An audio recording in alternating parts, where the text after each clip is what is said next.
But I thought I'd share some thoughts and then get your perspective and answer your questions about tariffs, trade policy, and sort of where we are in the world economy. I'll talk about sort of three topics over the next 40 minutes or so. What the case is for free trade, what do tariffs do, and then get into a little bit about Trump and trade policy and what's going on in the president's mind in terms of what he wants to achieve with trade policy. So let's start with the very beginning. Before we even talk about tariffs, which are a tax or an interference with trade, what is sort of the basic case for trade? This is an idea that goes back centuries, and it sort of started in your region of the world. That I'll explain in just a moment. But it's really just this idea that we as human beings benefit if we exchange goods with one another, services with one another, if we specialize in things we do well and import or buy from others things that we don't do so well. And of course, different regions of the world have different resource attributes. As this cartoon sort of indicates, we get to share those world resources and pool them in a way that being self-sufficient or not relying on trade would not make us any better off. And I mentioned sort of the Middle East has been a place where this has long been recognized. So well before Adam Smith and David Ricardo, and I'll mention Adam Smith in a moment, came up with their theories that have been so influential in the English-speaking world. People in the Middle East have been thinking about these issues as well. And Ibn Khaldun was writing in the Middle East about how individuals cannot obtain all the necessities of life by themselves, that we cooperate not just politically, but also economically. And that's what trade is. It's a form of economic cooperation. And we can satisfy many human needs through trade. Now, the person this is associated with the most and who made a very effective case for trade and against restricting trade was Adam Smith, who was a Scottish philosopher, moral philosopher, whose great book, The Wealth of Nations in 1776, is still worth reading in my view. And once again, the notions today are pretty straightforward, that there's a benefit from specialization and division of labor.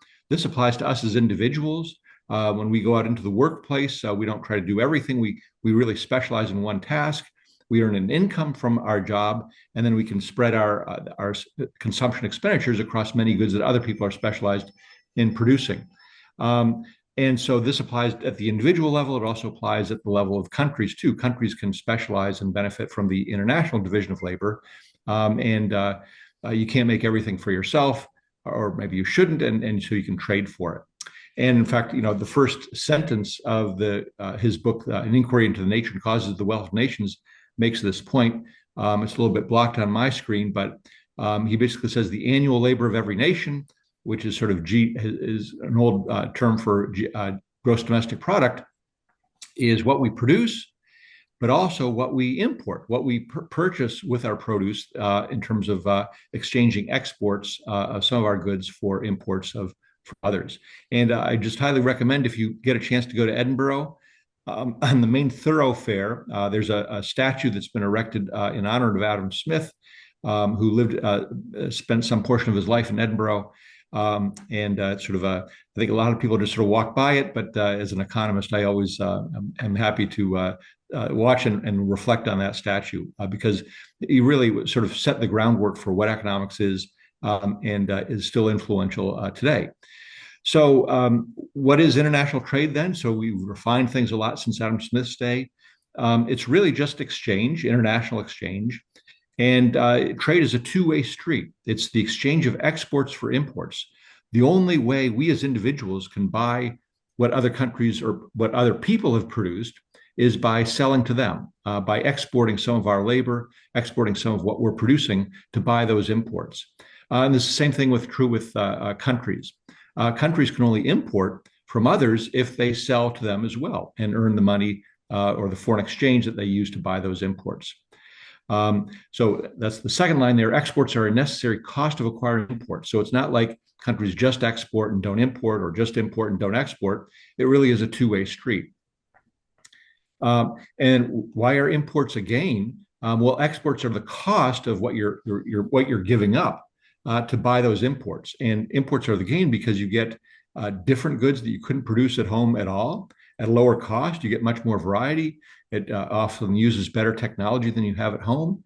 And just so there's so many reasons why imports are important. So I live in the United States in a small state of New Hampshire, and Israel is bigger than my state. But the state of New Hampshire, we can consume a lot of things that we don't produce in our state, automobiles, semiconductors, and things of that, because we export other goods. So, I mean, once you start thinking about trade is all around us and very pervasive. It's the morning here in the US, so many Americans have woken up and start drinking coffee. We wouldn't have that if we didn't have trade, because our coffee comes from all sorts of different countries around the world. I start my day with bananas. And once again, the United States does not produce bananas. We get them from countries in Central America that are producing them, exporting them, and then buying cars or other things from us. But there's a very active worldwide banana trade. And I talked about variety and cost. Once again, if the U.S. tried to be self-sufficient in bananas, we wouldn't have that many, and the cost would be very high.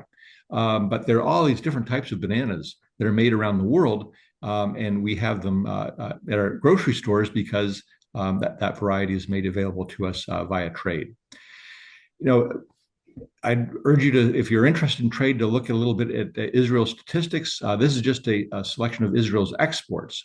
So on the left-hand side, we have the types of products, and you can see that actually, compared to most countries in the region, Israel is very diversified in terms of exporting all sorts of different types of goods, from packaged pesticides to integrated circuits to refined petroleum to medical instruments, and also diamonds, of course, are a big one, refined diamonds. And pretty diversified too in terms of where you're selling those goods. So the U.S. Takes about 29%, almost a third of Israel's exports, but they go to other countries as well. And when we look at imports, let's look at the left-hand panel. So there's a relatively few big chunks of exports there, but when you look at imports, the variety is just much greater. So automobiles and importing crude diamonds are important, but broadcast equipment, other things. So there's much more variety on the import side. And once again, where you're getting them from, the U.S. isn't quite as prominent, but China, Turkey, Germany are some of the big players there in terms of where you're buying your goods from. Most products these days are world products. They're maybe made in one country, but they're from components everywhere. And there's no better example of that than the iPhone. So the iPhone, we import that from China.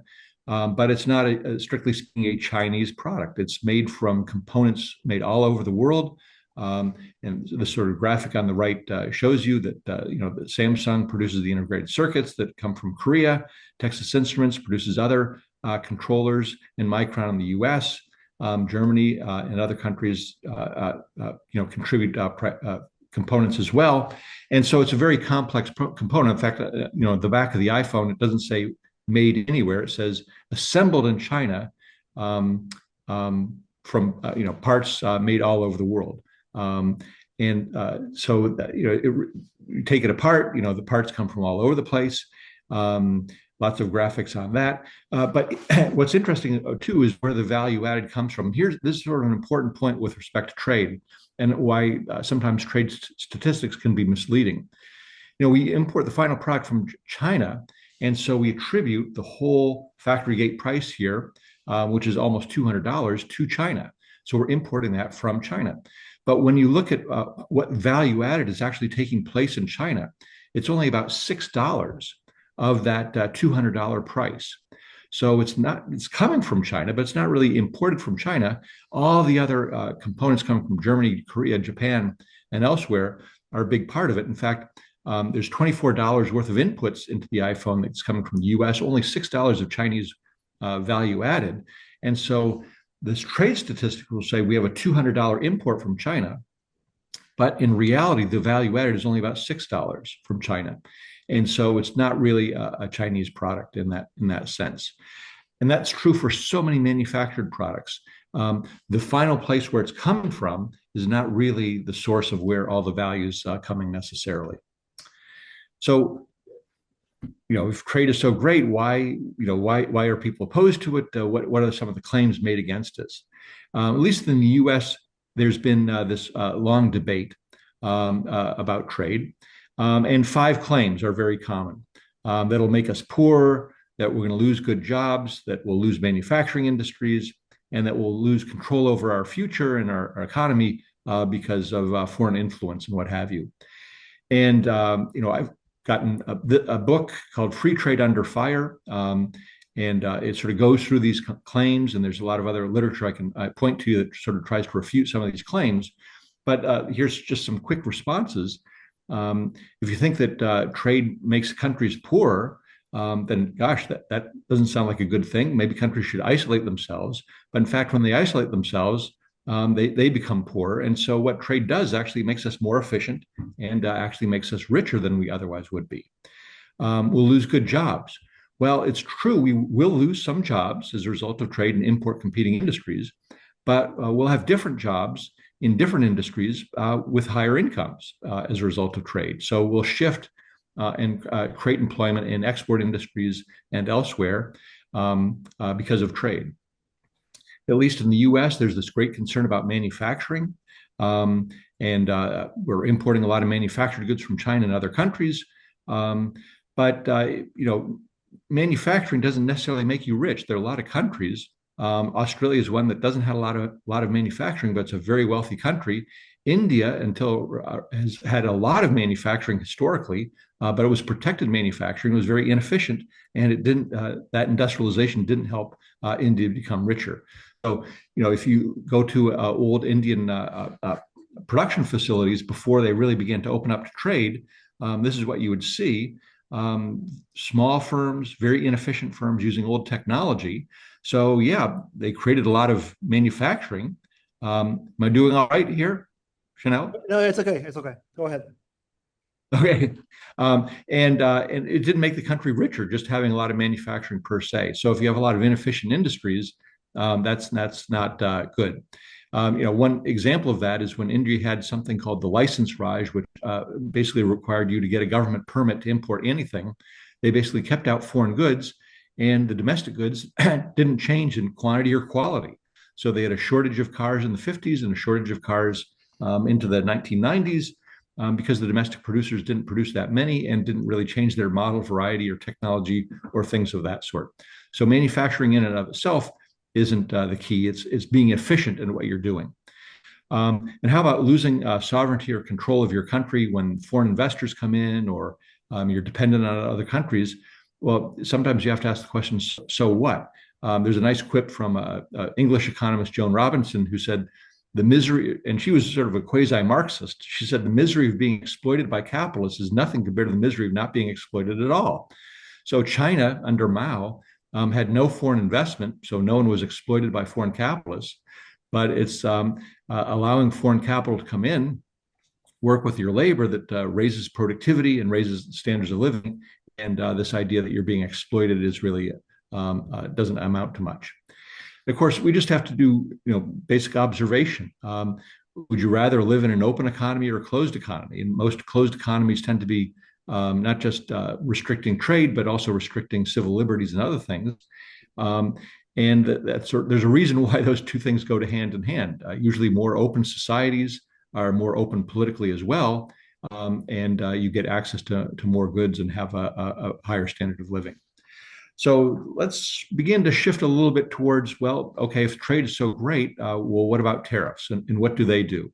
And I'm sure, tariffs have been very much in the news in the United States over the past 5 or 10 years compared to the previous decades when no one really thought about it that much. So we've said that trade is the exchange of exports for imports. So what's a country's policy with respect to trade? Well, it's really a spectrum, as I've indicated on this little line here. Spectrum is autarky, which means no trade whatsoever. So you're completely cut off from trade, to another extreme, which would be free trade, where you have no restrictions on trade whatsoever.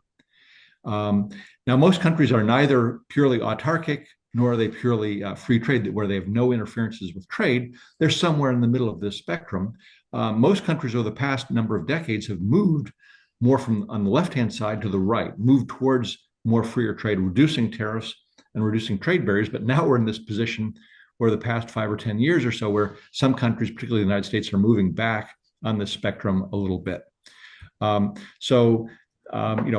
reason why we don't see much autarky is it's tough. It's tough for countries and it's tough for individuals. And there have been a number of newspaper articles in recent months in the United States about people who try to, scorn modern society and go live off the land. And it usually doesn't work so well. So this is a very sad article about a family that died. Most families don't die, but they find that it's really, really hard thing to do. Just as it's hard for countries to be self-sufficient. I mean, Cuba is an example where trade is severely limited and they're doing very poorly. North Korea, perhaps one way to sort of show the example of North Korea is that this is a satellite picture of the Korean Peninsula at night, and basically you don't see any lights except for the capital Pyongyang, a little light there, whereas you do very clearly see South Korea, which is a country much more open to trade, obviously, where there's the Greater Seoul area and many other cities as well. And you can see China up there on the north. So electricity is sort of one indicator of how well you're doing. And there's just a broader example where it shows more of China and more of Japan. And North Korea sort of stands out for not having many lights and not much trade. I always ask my class, when was the last time you bought a North Korean product? And of course, it just doesn't happen. There's various arguments one can make for trade, for free trade, at least in theory. So there's the theoretical case, which is comparative advantage, and David Ricardo and Adam Smith that most economists like to talk about. But there are other social sciences and other views. Philosophers sometimes make the moral case for trade, that you have a right to interchange with other people in other countries. There's nothing distinct about national borders. Political scientists talk about peace and cooperation and the benefits from trade to the cause of peace. And then there's just empirical evidence, evidence derived from experience and looking at data. Does it make countries more peaceful, more cooperative, more richer, higher standards of living as a result of trade? And, Adam Smith sort of combined a lot of these. But what's interesting about his case is he made a positive case for trade, but he also made a case against trade import restrictions, against tariffs, if you will. And so that's sort of where we want to go. Let me just mention, first of all, because economists do emphasize the value of free trade, doesn't mean that there's no exceptions to that and that there are sort of absolutists. There's an economic case to be made that countries with market power in global markets shouldn't pursue a policy of free trade. It tends to be a little bit of a theoretical argument, but there's some actual empirical applicability of it to it as well. National defense, even Adam Smith in The Wealth of Nations, who's fairly uncompromising, said, a country ought to protect domestic industries that are essential for its national defense. And so that concession was not a problem for him. And there's a little more controversial maybe is that something about domestic income distribution. So agricultural identity, maybe you want to restrict trade on those grounds, and you might be sacrificing some income to do so, but you're achieving some other objective. So I don't have time to go into this, but I just want to say that just because economists talk about the gains from trade doesn't mean that they don't recognize certain exceptions or aren't willing to debate certain specific cases where countries might want to restrict trade. When I talked about market power, OPEC oil exporters, no one would say they should be exporting at marginal cost. They've restricted their exports historically and have enriched themselves as a result. In terms of national security, one thing that is very prominent in U.S. Debates today is the dependence of the U.S. pardon me, for semiconductors on East Asian countries, particularly Japan and Taiwan and Korea. And so if you look at the sort of a schematic situation on the right where it shows the biggest companies involved in semiconductor trade, a lot of them are in the US and also Europe. But if you look at the pink portions, that's where actually the foundries are. And the plants that are actually stamping out the semiconductors, most of them are in Taiwan and South Korea. And so the US is very aware that Taiwan is threatened by China, South Korea is right next to North Korea. These are politically vulnerable regions of the world, and this could be a problem if some conflict were to break out. And so there's an effort to sort of bring back chip manufacturing to the U.S. just to diversify where our potential supplies are coming from. Okay, so setting those examples aside, what about protectionism? Should we be making things for ourselves? Well, let's look at experience. Countries have tried this. So if I was there in person, I'd ask you which country this is. This is, once again, a satellite picture or an aerial picture. And I guess I can't see you so well. So this actually is Saudi Arabia. This is the desert where they're trying to grow green crops.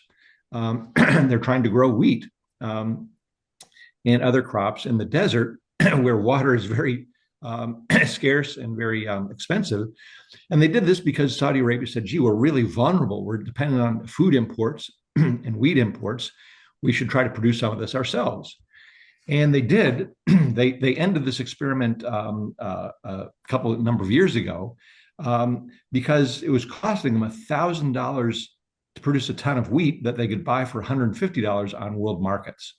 And it was just draining the precious water reserves that the country had.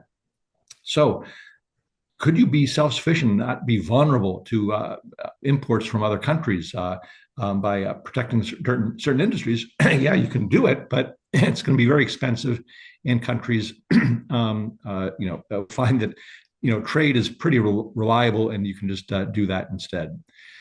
Latin America is sort of has long been a region where countries from Brazil to Argentina and others have tried to protect domestic industries from foreign competition, and they've paid a price. There's an article from the Wall Street Journal, but there are many studies about this as well, raising price to consumers and what have you. So what about tariffs, and how do they play a role in the debate today in the United States? Well, first of all, we should define what this term is, tariffs. Tariffs are simply a tax on traded goods, usually a tax on imports. So we talk about import tariffs. It's just a levy that's being imposed when foreign goods enter the domestic market. This is actually a billboard in a bus stop in Washington, D.C., taken out by the government of Canada to remind Americans that when the Trump administration or others impose tariffs on imports, these are not tariffs on other countries.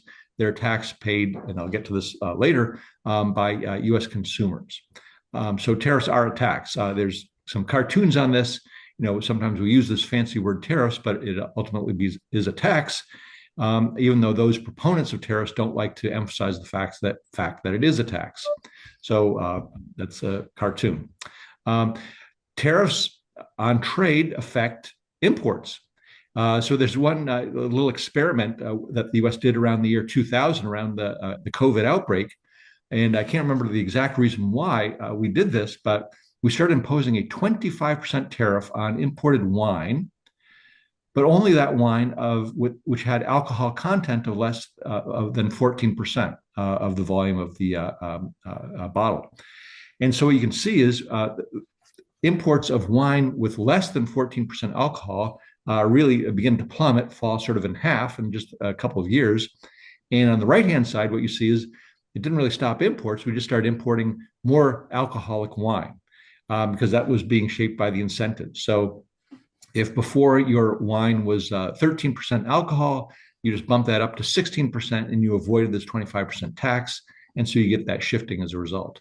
And so tariffs as taxes affect incentives in that way. Well, why would countries impose tariffs? There's sort of three basic reasons that we see recurring across countries and across time. And I call them the 3 R's of trade policy: revenue, restriction, and reciprocity. So revenue, tariffs are a tax. The government collects revenue. In fact, the second act passed by the U.S. Congress under the new Constitution in 1789 was an import tariff, because we didn't have sales taxes or income taxes back in the 1700s, but the government needed money to pay its debts, and tariffs on trade were the most easiest way to do so. So this is something that countries often do. The administration talks about this now. We haven't really talked about it in the U.S. so much as a revenue-raising device because we have had import tariffs we've had an income tax for some time, and income taxes raise a lot more revenue than tariffs. Restriction, that's simply the idea that we want to keep out foreign goods from our market because we want domestic producers to produce for our domestic market. So we're restricting imports. And that's sort of this protectionist idea, like Saudi Arabia producing wheat, or the US or India keeping out foreign automobiles to reserve that out market for domestic producers. The last R is reciprocity, where you're trying to either impose US tariffs in retaliation against other countries, or to bargain with them to reduce tariffs ultimately. And so when I get to US trade policy, I'll talk about how this has really been a major force since World War II of the US willing to reduce its tariff if other countries reduce their tariff as well, through agreements such as the World Trade Organization and something called the GATT, the General Agreement on Tariffs and Trade. One issue here, and I raise this because the Trump administration is saying, yeah, we like all of these R's. We want reciprocity, we want to restrict the market, and we want to raise revenue, is you can't do really all three at the same time. If you're imposing tariffs to raise revenue, then you can't really do number three, which is bargain them away in better deals. If you're trying to raise revenue with those tariffs, then you can't really use them to restrict imports so much, because if you restrict imports too much, you won't raise revenue. So there's contradictions across them, and countries really have to prioritize which one is most important for them. When countries impose tariffs, who pays the tariff? President Trump will often say, in the US context, that, well, this is a tariff on China, this is a tariff on Germany, and we're a tariff on Korea. And so these are taxes that we're imposing on those other countries. Now, it's true that those are taxes that are imposed on those countries' goods coming into the US, but they're paid by the importer directly, and the importer usually doesn't have deep pockets, so they pass on that cost to the final consumers in the US. So here's just Trump saying a tariff is a tax on a foreign country. A lot of people say it's a tax on us. No, it's a tax that doesn't affect our country. Not true, unfortunately. One of the president's advisors, Peter Navarro, says tariffs are tax cuts. And that's not exactly it, too. It's a tax increase, but it is true that maybe if you raise revenue through tariffs, you can cut taxes elsewhere in the economy. But tariffs increase domestic prices because we're keeping out those foreign goods. So here's the price of aluminum in the United States in this year, 2024, and we raised the tariff twice, once to 50%, 25%, and then up to 50%. And you can see the price had been very stable for some time, and you can sort of pick out those two price increases in the domestic price as a result of imports being affected by those tariffs. We have a lot more evidence. I mean, we don't have quite the evidence on the current round of tariffs because they've just been imposed over the past few months, and the price data comes out with a little bit of a lag. But if we go back to President Trump's first term, we can see it a bit more starkly in terms of the prices of goods that were affected by the tariffs, and that's the red line. You can see that going up, and the prices of goods that were not affected by the tariffs, and they were continuing on their way. A lot of academic studies too on this point. Here's one study in the American Economic Review, which looks at goods imported from China that are affected by the tariff and goods imported from China that were not affected by the tariff. And you can see these were 20% tariffs, and you can see the price going up almost immediately by 20%, and the other goods not being affected by those tariffs. So it's pretty clear that tariffs make goods more expensive. Here's just an article in the New York Times about buying a car because we're now imposing car tariffs. And it says that new car prices in the United States could go up by $4,000 or more, according to one estimate. Used car prices also go up because if you can't buy new cars, you shift to buying used cars. And so this is something that consumers are very well aware of. Before I get more to President Trump's views, I just want to mention that most countries have been cutting tariffs over the past few decades. They've been trying to open up to trade, take advantage of trade. And we can see that the blue line, which is tariffs in advanced countries, were traditionally been pretty low, 5% or so, is really developing countries in Asia, Latin America, Africa, East Asia, that started out with pretty high tariffs that have really brought those tariffs down, converging to the levels of other countries. And the reason they did so is because of the accumulating evidence that tariffs were bad. Tariffs were bad for growth, for consumers, for on all sorts of dimensions. So once again, a lot of academic work that has been done on this. The title of this paper sort of tells it all. Are tariffs bad for growth? Yes. Say 5 decades of data from 150 countries. It's not like it affects some countries positively, some countries negatively. It's pretty a robust finding. Here's another paper by some of the same authors, and they find that tariff increases are associated with significant declines in domestic output and productivity, higher unemployment and inequality, real exchange rate appreciation, and insignificant changes in the trade balance. And so, once again, there's just a lot of studies we can talk about here. The 1980s and early 90s, that was a period when many countries were reducing their tariffs, and we can see sort of the clustering of countries around that period. There's something called the Washington Consensus, and many countries thought they want to embrace globalization. And now, in some sense, we're seeing a step back from that. So we see that step back nowhere more pronouncedly than in the United States, where President Trump really has moved U.S. trade policy in a completely different direction. So need a little bit of a history here that going back to World War II, the U.S. had traditionally sort of high tariffs. But after the war, we began to support trade liberalization here in the U.S. as well as around the world. We helped found the GATT, as I mentioned, the General Agreement on Tariffs and Trade, that was sort of replaced by the World Trade Organization. And the world was sort of moving in this direction of increased globalization, lower trade barriers, higher incomes, and what have you. And then President Trump was elected in 2016 when he had a very different view of trade. There's one book where it reproduces words written out in his own hand from his first term, where President Trump said trade is bad. So that's a very different view than most previous American presidents who thought trade was good, but he thought trade was a way in which other countries were taking advantage of the U.S. In his most recent inaugural address just a few months ago in the Capitol, he said, we've been ripped off for decades by nearly every country on earth, and we're not going to let that happen anymore. So he didn't view trade as good. He thought it as a trade of other countries taking advantage of the U.S. and not being a positive sum game where we both benefit from trade, but where some countries win, some countries lose. And he says the U.S. has been a loser. And for that reason, going back to some older tweets of his, he says, I'm a tariff man. We have to stop other countries from selling us so many goods, and we can impose tariffs, and that'll make America rich again. We'll take in billions of revenue. And I could go on about all the statements he made about tariffs. Just read some of these. Tariffs are the greatest thing ever invented. To me, the most beautiful word in the dictionary is tariff. Tariffs are the greatest thing that we've ever done. It's going to make our country rich again. He really is very attracted to this idea of imposing tariffs on other countries. More tweets of the same form. People in his administration traditionally don't like to say these are tax increases. They say these are tariffs on other countries. And so there's some language use that is sometimes amusing. So his previous Treasury Secretary said tariffs are a tariff on imports, they're not a tax. But of course, they are a tax. The big change, of course, in his second term came in April and then again in August when he announced what he said was Liberation Day, when we're going to start imposing these higher tariffs and announcing these tariffs that are against countries that have been ripping us off.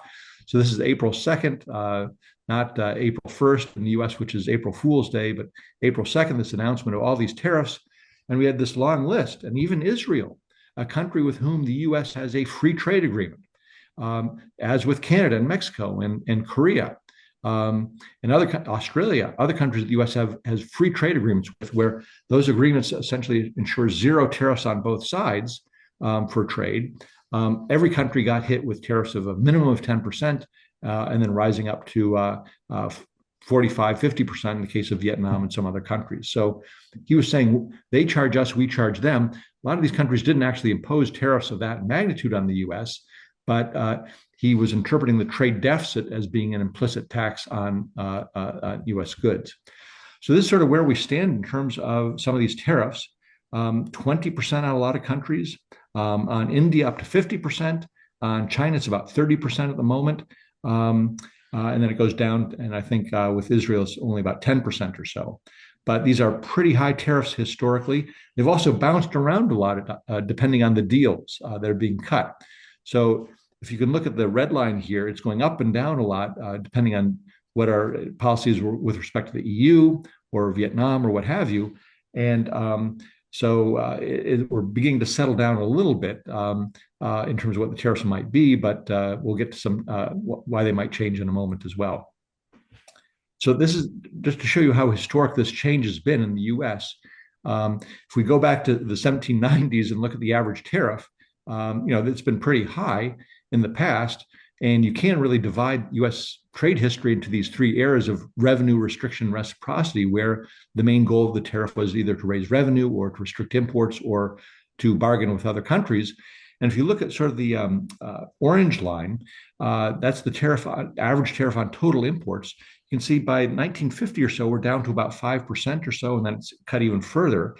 But now with the Trump tariffs, if I could just look at the lower right there, they're going up to almost 20% on average, which is taking us back to where we were in the 1930s, which is pretty remarkable. There's a distinction here between the tariff on total imports and dutiable imports. I'll skip over that for the moment.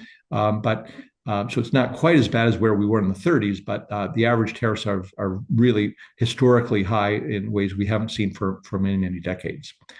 What is the expectation? What is the impact of these tariffs on the U.S. economy?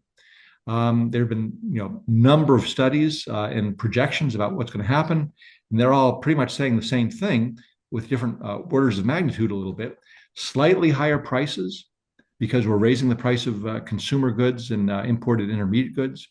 Slightly lower economic growth. So it's not as though it immediately plunges the U.S. into a recession or anything, but if we were growing at 2% a year or 2.5% a year, maybe we have to shave a couple of tenths of a percentage point off of that. Maybe, so instead of growing 2%, maybe we grow 1.7% or something like that. Obviously, reduced trade, reduced exports, harm to exporters and other producers dependent on imports. So we see this very dramatically. U.S. farm exports aren't doing quite so well because Brazil is now a preferred supplier for soybeans and other things like that. And even the U.S. export of ships and military equipment, other countries, even allies, are saying, well, we're going to buy these from European suppliers instead of the U.S., sort of in implicit retaliation for those tariffs. I should also note to you that the president is not popular because of these policies. There's a lot going on in the U.S., but if you look at the green line there, which is his polling on trade, which started out very favorable in February, it's been going down, and now more people are objecting to his policies on trade than support them. And partly that's because of fears about inflation and the higher cost of living as a result of these tariffs. So I want to get to your questions and have a little bit of a discussion, but let me just conclude by saying this, that many countries have tried insulating themselves from trade over the decades, over the course of human history. Generally hasn't worked out so well. When they do so, they use tariffs. That's sort of a popular instrument, but the result is usually some domestic groups benefit, but many more are harmed, including consumers and exporters, and lower standard of living results because of the reduced gains from trade. And so in general, this is not a good policy. And unfortunately, we see this playing out a little bit in the US with this experiment about what happens when we try these higher tariffs. So with that, I'd love to take your questions and hear your thoughts and comments. I think I didn't deeply understand how the tariffs affect. You said that the one who pays finally the cost is the consumers. And I try to think if I'm an American citizen and there are tariffs on import of some product, so the local consumer, the local producer will sell it to me in a higher price. But I have the freedom to buy it from abroad by myself. And maybe will also be tariffs on this import, but it will be less expensive than if I buy from the local producer. Okay, let me just try. I'm not sure I exactly got your question. So let's take bananas. There's a foreign domestic producer, pardon me, there's an importer of bananas in the US. So they will actually go to Costa Rica, buy ships loads of bananas. To get them into the US, they have to pay the US government a fee, the tariff. So they will actually write that check to the government to bring those goods in. But they're not so profitable that they can just sort of absorb that. So once the bananas enter the US market, they're going to mark up the price of those bananas to U.S. consumers.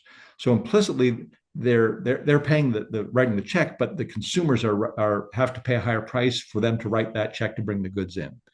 If consumers aren't willing to pay that price, then it's not going to be profitable to bring those imports in. So there's a question of who actually writes the check, but also who ultimately pays that price. And generally, it's the consumers in the market that's being protected that pays the price. But there are products that I can buy from the store, the local store here, or I can buy. This is what I need, and then maybe Okay, I can yes. find it cheaper if I by myself buy it and not in the local store.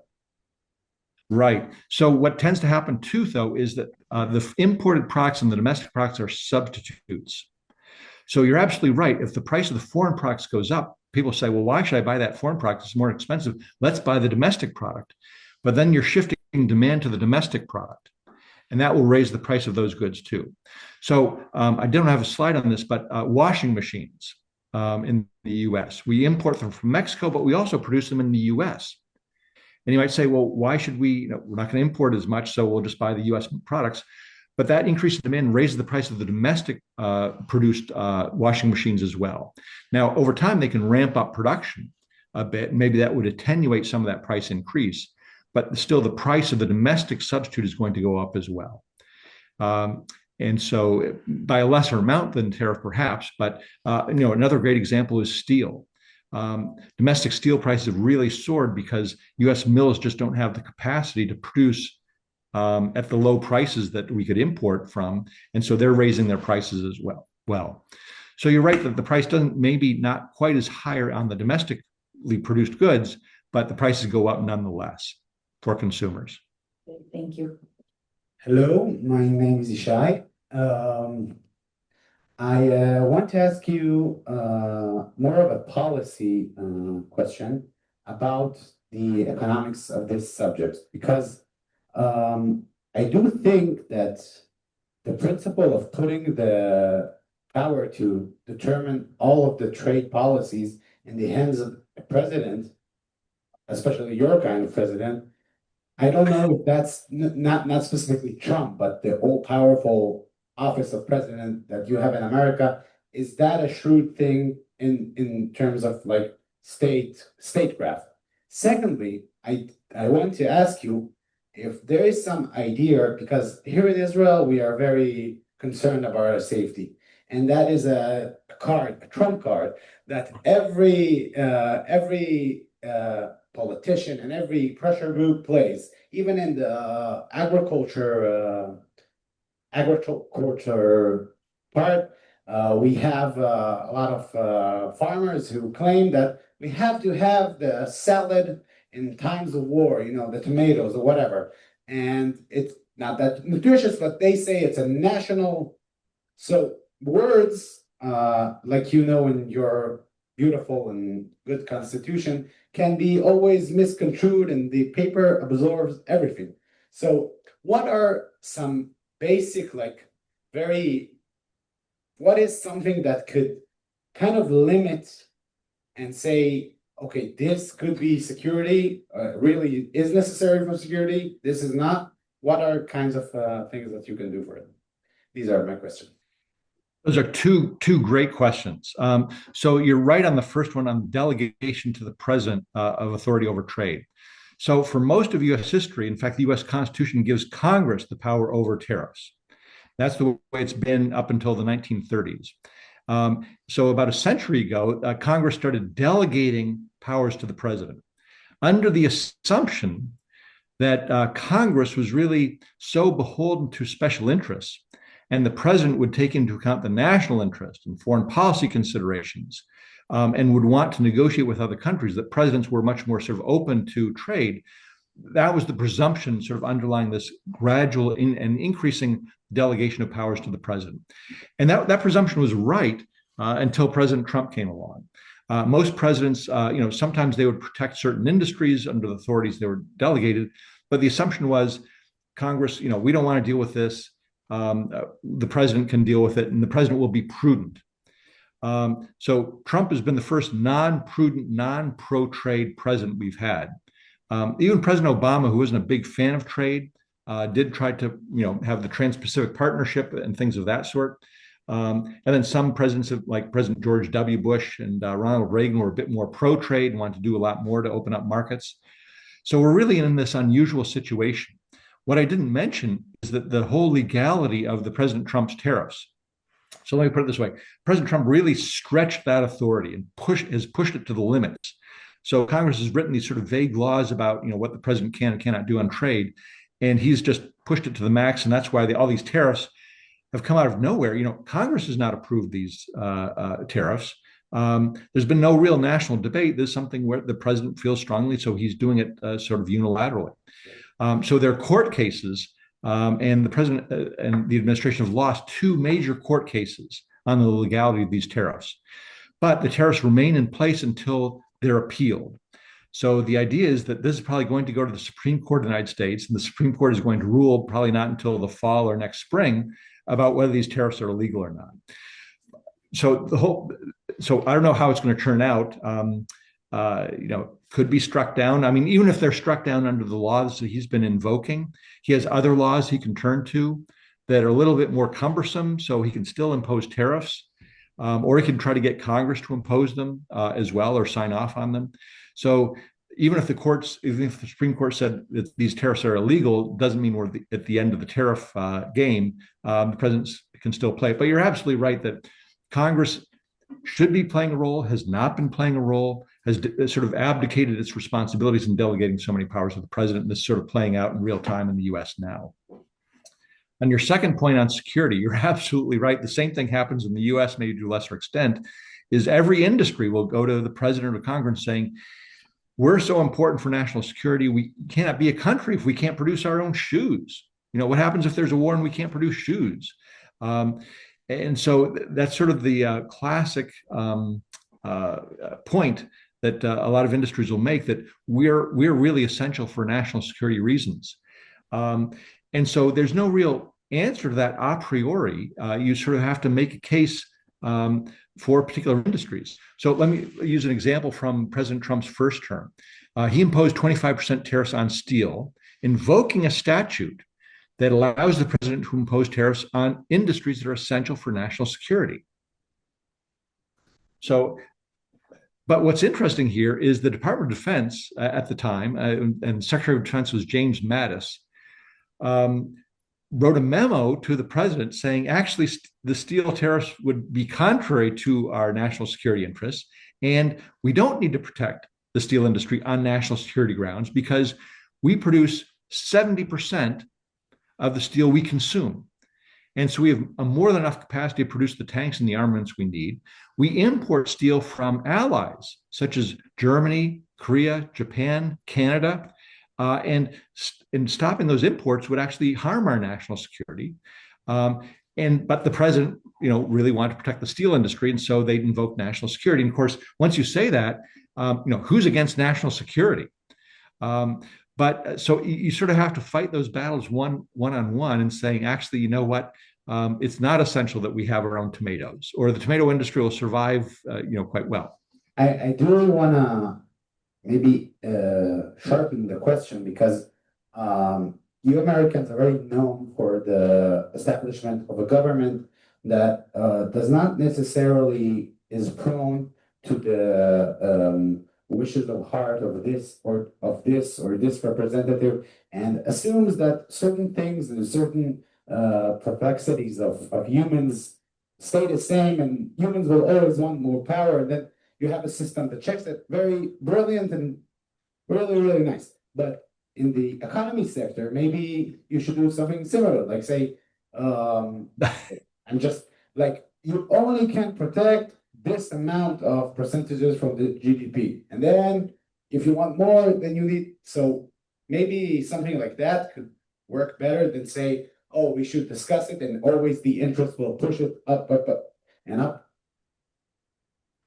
That's a great question. And you're right. I mean, we've always had presidents in the past who were fairly prudent and didn't try to, maximize their own power in that sense, and were willing to, consider things judiciously.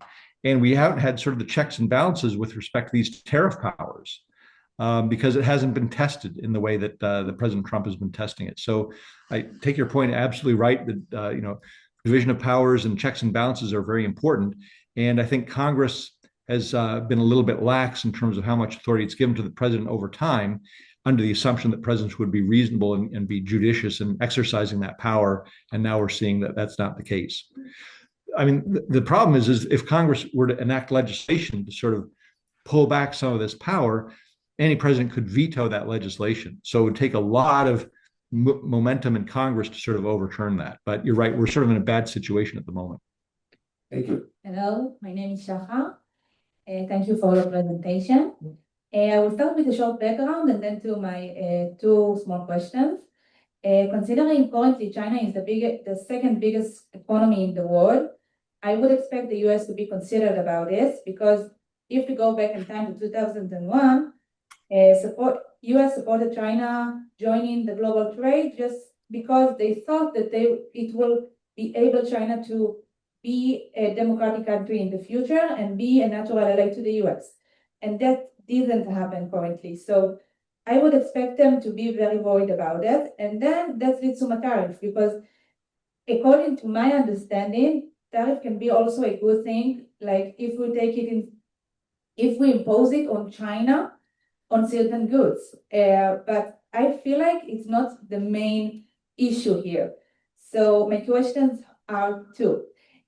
First, why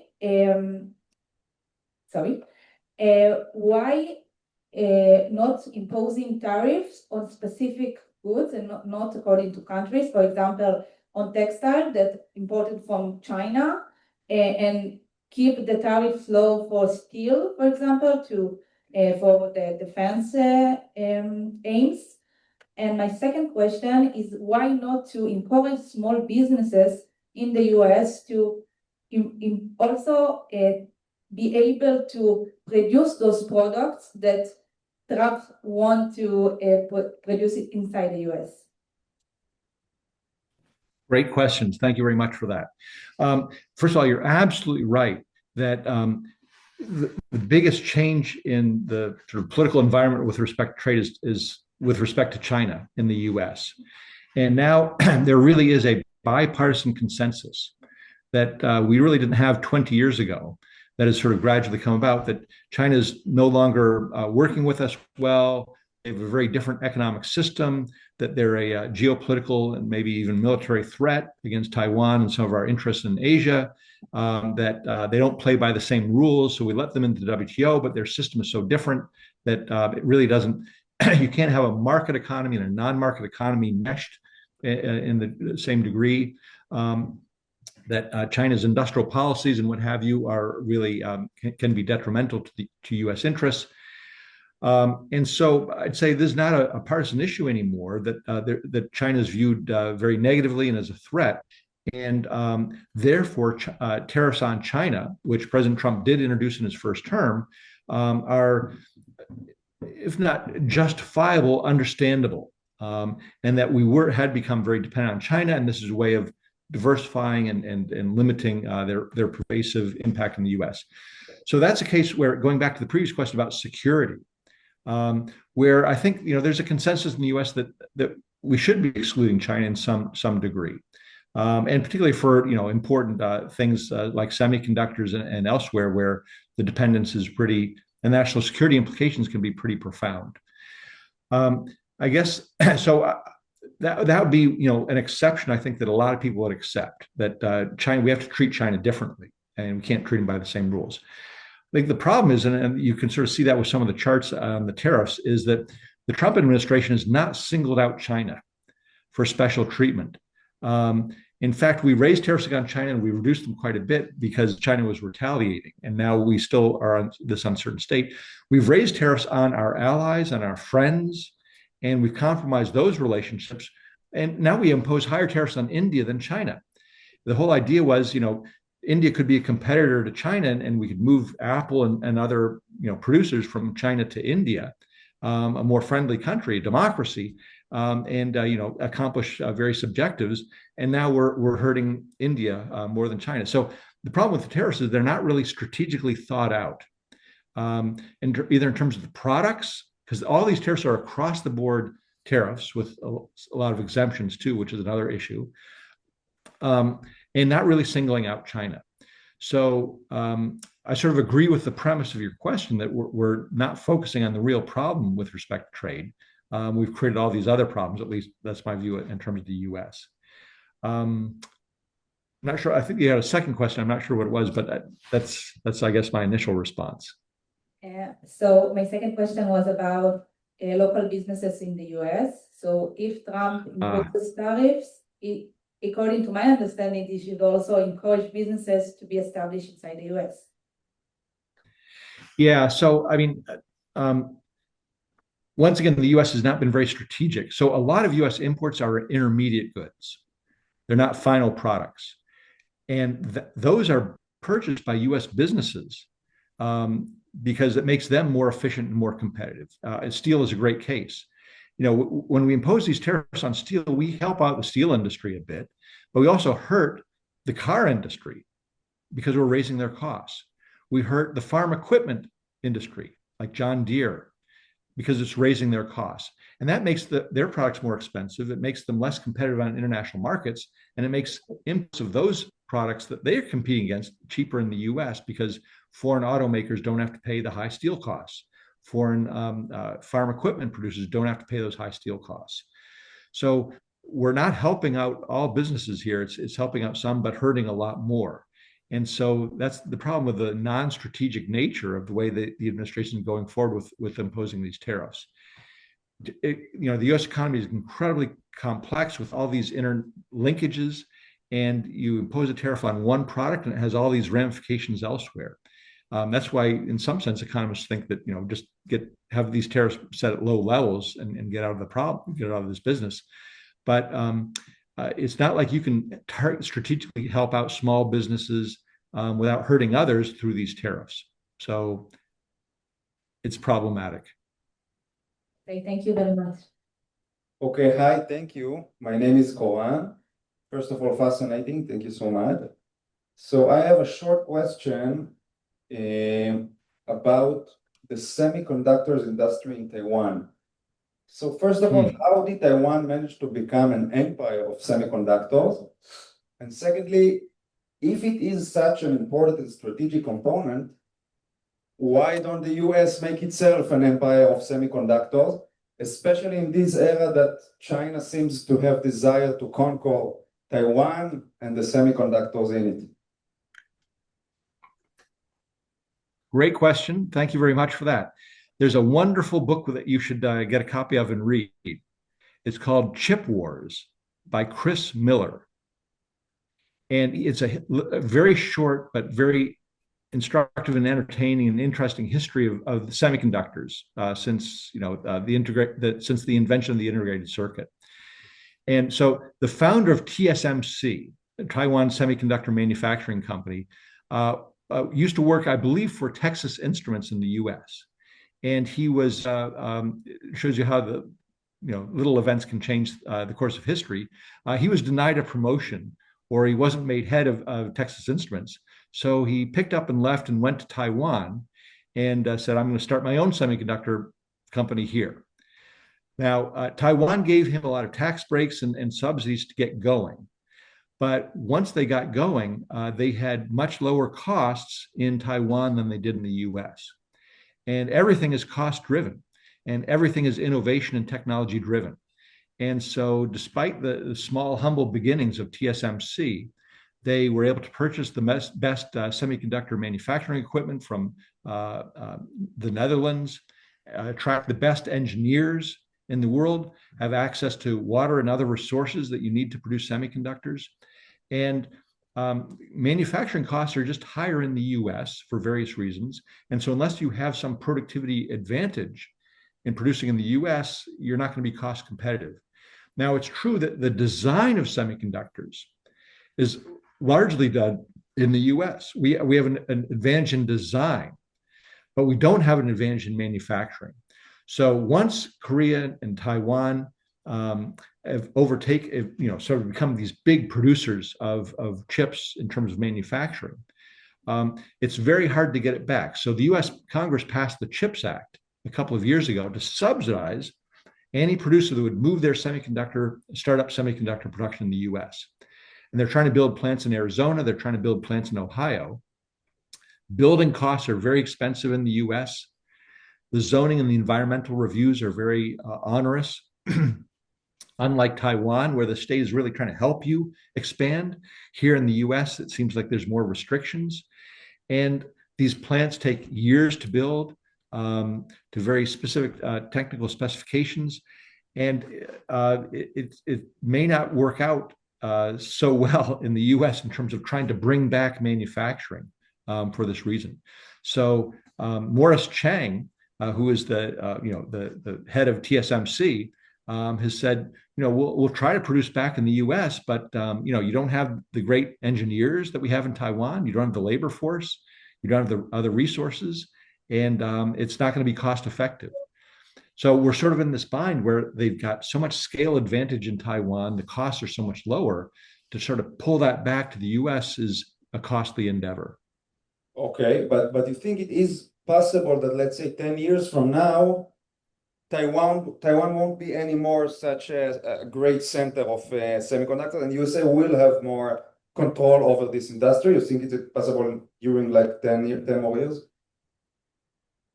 It's possible, but once again, we're doing a lot of the innovation in terms of the specifications, but we're not doing the manufacturing. And so the question is, what has to change to bring that manufacturing back? And will it come back to the US? Or if something happens in Taiwan, so they lose their advantage, will it just all move to Vietnam or Korea or Malaysia? Or will it come to the US or Mexico or some other country? I don't know. So the problem with US industrial policy is there are many problems, but one is that it's not consistent. So the Biden administration wanted this CHIPS Act. We're going to subsidize and get production back here. But the Trump administration says, no, we don't like that. So we'll take a 10% stake in Intel, but we won't subsidize Intel directly. So the problem with the US is if our policy is always changing every 3 or 4 years, these are long-term investments that need to take place. And Taiwan seems to have done that well in terms of providing a very secure business environment for those making investments in the tech sector. The US has to replicate that if it wants to have a hope of bringing back some of these industries. Thank you. This past May, we had in Israel Arthur Laffer, which has also received presidential Medal of Freedom from President Trump. And he said that even though he's very scared by Trump's tariffs, he believes that it's only a tactic, and Trump's end goal is zero tariffs like it was before, but he wants to get countries in the world to do all kinds of stuff, like Mexico and the drugs, and all kinds of other examples. Like Israel, for instance, Israel had import controls on all kinds of agriculture produce from the U.S. into Israel to protect local farmers, and by haggling on the tariff with Israel, he managed to get some of those protections down. So Laffer's argument in his lecture here was along those lines. So that's why he said, like, even though he's very concerned, he's an optimist in this area. So what would be your reaction to that argument? Well, I'd say that's a very generous interpretation of what the Trump administration is trying to do, to get other countries to open up their markets. So when you look at these deals, and they've only released the text of the UK deal and I think the EU deal. All these deals that they've been touting as being advantageous to the U.S. The end of the game. Well, first of all, we had this free trade agreement with Israel. We have a free trade agreement with Canada and Mexico and Australia, and yet they're still going to be hit with much higher tariffs, 10% or so. So that's a tax on the U.S. consumers of these products. What are we getting in return? The markets were already pretty open. Okay, so maybe we got some incremental changes to Israeli agricultural policy. But it's not. But the other commitment that other countries are making is investment in the U.S. Promises of foreign investment. I mean, that goes. First of all, there's a question about whether that's enforceable. There's a question about whether they can just substitute existing investments or things that would happen anyway. There's questions about whether this might actually increase the U.S. trade deficits with these countries, because the counterpart to a trade deficit is capital moving into the U.S. So I think we've upset a lot of allies with these tariffs, and I'm not sure we've gotten much benefit in terms of market opening. I'm not sure the EU really changed much in terms of its trade policy, except making these investment commitments, and now we're imposing higher tariffs on the EU. So I think I tend to think that there was less of a problem that the U.S. was facing in the first place that needed all this, all these tariffs, and the deals themselves are not leading to freer trade and sort of better deals. Other countries are placating the U.S. And sort of buying the U.S. off to keep the tariffs from rising higher, with just trying to appease the president. But I'm just not sure that these deals amount to much, that it's really changing trade so much on the ground that it was worth the fight and worth the higher taxes that are being imposed on the U.S. In these cases. And just a follow-up, I just wondering, let's say a Trump wants to help a certain industry. So from an economic point of view, what is less harmful, a subsidy to that industry or a tariff against international competitors? So if you would have to choose the least harmful policy for those two, what would you choose and why? First. Oh, I think most economists have a preference for subsidies because it would tend to be more time limited. They reduce prices to consumers rather than raise them. Because they can be removed more easily than tariffs can, that they have an incentive. They sort of will force the domestic firm to focus more on making wiser use of the funds. So I think if there are particular industries that we need to help, the problem with tariffs is they're very sort of indirect instruments that they harm our foreign allies, and they're sort of not really targeted to helping out those industries. So once again, the downstream effects are very important here. Tariffs raise prices, and that hurts downstream users. So if we raise the price of semiconductors, that makes U.S. equipment manufacturers have to absorb those higher costs or pass them on. If we subsidize the semiconductor industry, we don't hurt those downstream industries in terms of their international competitive position.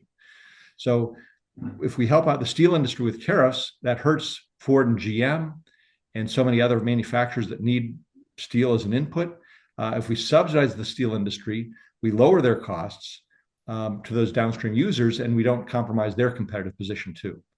So because so much is intermediate goods, you don't want to hurt the final goods producers, because there tend to be more jobs in the final goods producers. We have many more people working in steel using industries than the steel industry itself. And you're harming those jobs downstream if you're raising prices on the intermediate components. Yeah, just an anecdote.